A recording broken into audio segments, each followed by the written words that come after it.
का दिन आपको अशुभ है। नया व्यापार नहीं करना, आपका मुंह किसी को नहीं दिखाना अच्छा है। अरे भाई दामाद जी, बोलो जी। हमारा दोस्त खाऊ दास तुमको मिलने आया नहीं? किस दास? मतलब वही है। आज हमारे ऊपर मंगल भारी है, हम किसी को मुंह नहीं दिखाएगा। अरे बाबा, वो तुमको माला पहनाना मांगता है भाई। तो पाँव में डालो माला। अरे गर्दन में और पाँव में तेरे को फर्क नजर नहीं आता? चला हेड कर पेपर। अरे भाई देखो तो भेड़िया कौन आया? कौन? हेलो।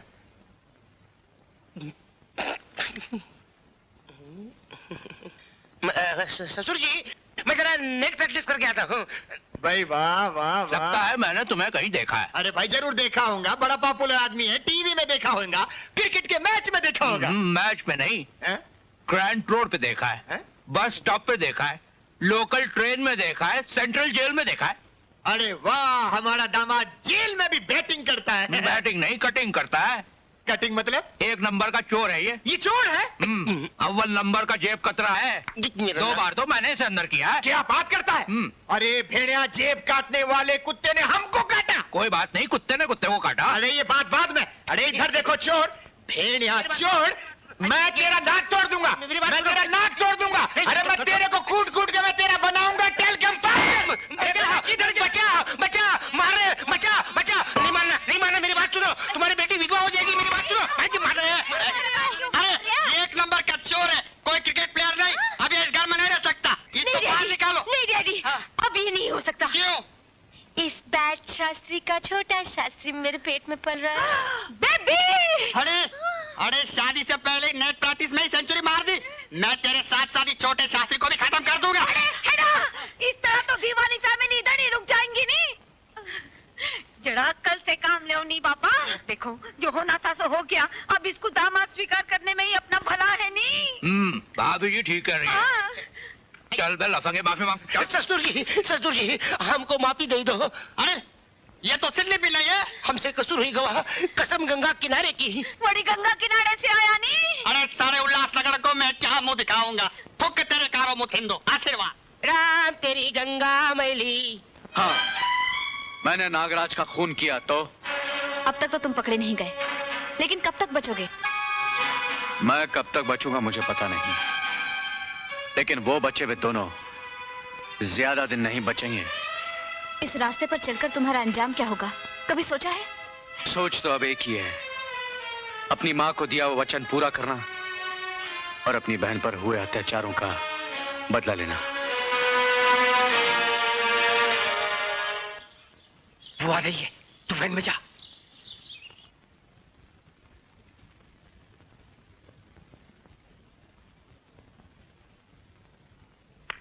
ये तुम्हारी बहू है उमा।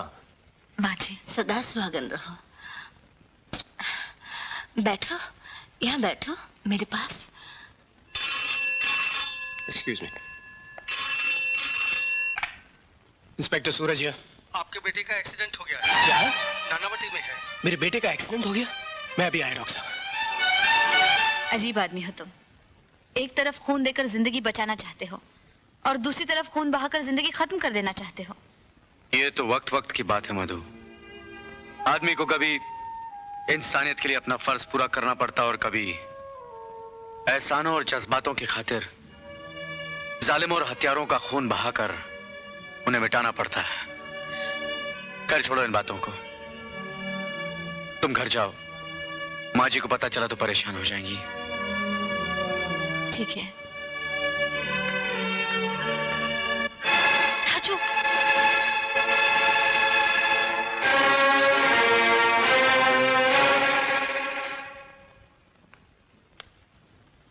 इन्होंने आपके बेटे की जान बचाई है। Thank you very much.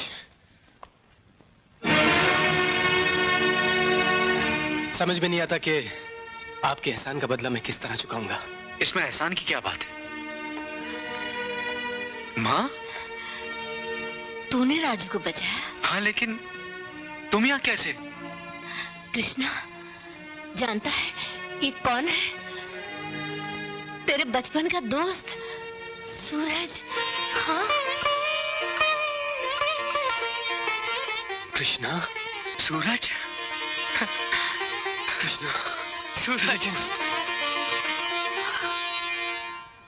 साहब मुझे बचा लीजिए साहब।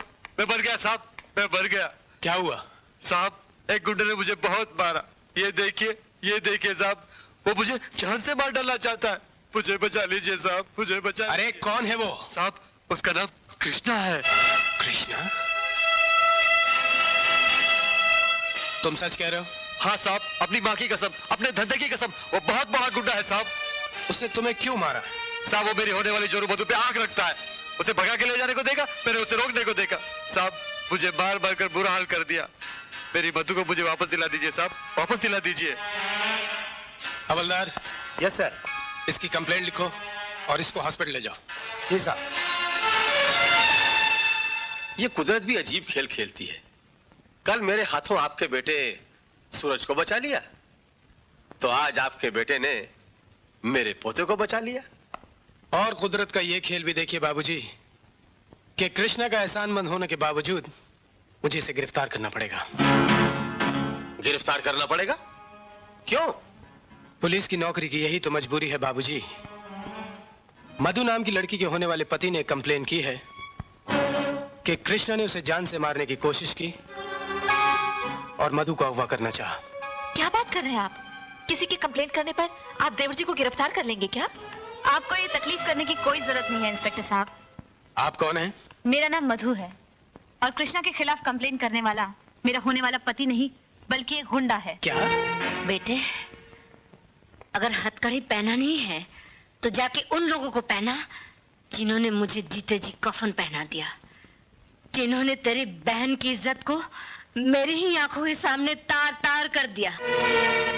अगर कानून की ताकत से कुछ करना ही है तो अपनी माँ और बहन के साथ हुए उस अत्याचार के खिलाफ कर। माँ, अगर पुलिस इतनी ही काबिल होती तो इस देश में ना खून का बाजार गर्म होता, ना ही हैवान जमीन पर सर उठाए घूमते। कृष्णा, पुलिस को इतना कमजोर मत समझो। आने दो किसी हत्यारे को मेरे सामने, फिर देखो क्या हशर करता हूं मैं उसका। इंस्पेक्टर साहब, सामने खड़े होने पर भी आप और आपकी वर्दी हत्यारों का कुछ नहीं बिगाड़ सकती और ना ही आपकी निगाहें उसे पहचान सकती हैं। क्या मतलब है तुम्हारा? बेटे, मेरे इस बेटे की बातों का मतलब बहुत गहरा है, तेरी समझ में नहीं आएगा। क्या वो नया इंस्पेक्टर टीचर सरस्वती का बेटा है? जी हाँ सज्जन सेठ, और मैं 16 आना पक्की खबर लाया हूँ। अरे साईं, अगर गुंडा कृष्णा और इंस्पेक्टर सूरज मिल गए ना तो हमारी हड्डियों को तो पापड़ की तरह चूर चूर कर डालेंगे। नहीं, बिल्ला जैसे गुंडे के होते उसका बाप भी कुछ नहीं कर सकता है। आप एक बार इशारा करके देखो, मैं उसके पूरे परिवार को शमशान पहुंचा दूंगा। बिल्ला, उस दुश्मन को ताकत से नहीं अकल से मारना पड़ेगा। और वो अकल का हथियार मेरे दिमाग में है। क्या है बोलो? नाग की बिल्डिंग के वॉचमैन से कंप्लेन करवा दो कि उसने कृष्णा को नाग का खून करते हुए देखा है। बस फिर तो इंस्पेक्टर सूरज कृष्णा के पीछे हाथ धोकर पड़ जाएगा। क्या? हाँ साहब, खूनी कृष्णा है। क्या तुम्हें पूरा यकीन है कि नाग का खून कृष्णा ने किया? हाँ साहब, मेरी आंखों के सामने खून किया साहब। कृष्णा की बहन का बलात्कार नाग ने किया, ये सोचकर कृष्णा ने मेरे मालिक को मार डाला साहब। हवलदार जी। इस आदमी का बयान लो। Yes sir.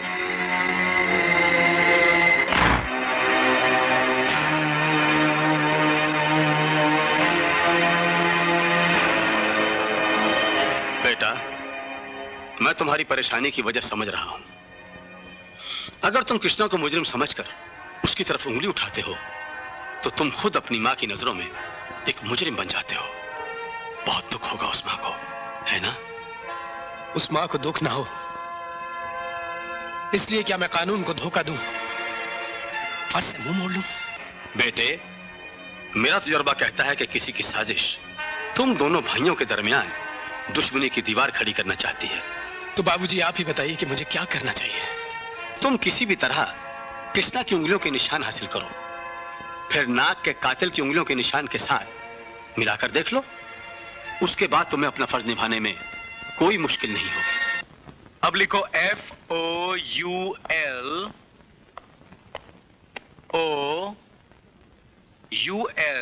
फाउल। लिखा आपने? गुड। क्या बात है? माँ, पुलिस की नौकरी से दिल भर गया है। ये क्या कह रहे हो भैया? आपने तो ज्योति के हत्यारों को जेल में सड़ाने का वादा किया था। वादा पूरा करने के तो सभी रास्ते बंद हो चुके हैं कृष्णा। नागराज का वॉचमैन ये बयान देकर गया है कि नागराज के खूनी तुम हो। मगर तेरा दिल क्या कहता है? माँ,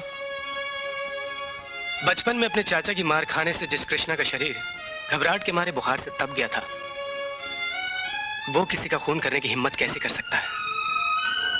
मगर चश्मदीद गवाह का बयान भी तो नजरअंदाज नहीं किया जा सकता। हे भगवान, इतने सालों के बाद आप दोनों मिले, मगर दोनों को 2 पल की खुशी और प्यार नहीं मिला। अपने भाई को गिरफ्तार करने की सोच रहे हैं आप? बहू, हमारे पुरखों ने कहा है कि वफादारी के लिए भले ही कुत्ता पाल लो, मगर पुलिस वालों से रिश्ता मत जोड़ो। माँ, जरूर तुम्हारे दिल में किसी ने मेरे लिए गलत फहमी पैदा कर दी है, वरना तुम अपने बेटे की इस तरह बेइज्जती ना करती। माँ, क्या तुम समझती हो कि हम दोनों के बीच वो बचपन वाला प्यार कभी वापस नहीं आ सकता? वक्त और हालात तो ऐसे ही कह रहे हैं बेटे। अच्छा, लाओ ये दूध का गिलास। जिस तरह बचपन में एक ही गिलास में हम दोनों 50-50 करके दूध पिया करते थे ना, आज उसी तरह पी कर दिखाते हैं। ले कृष्णा, दे दे सबूत।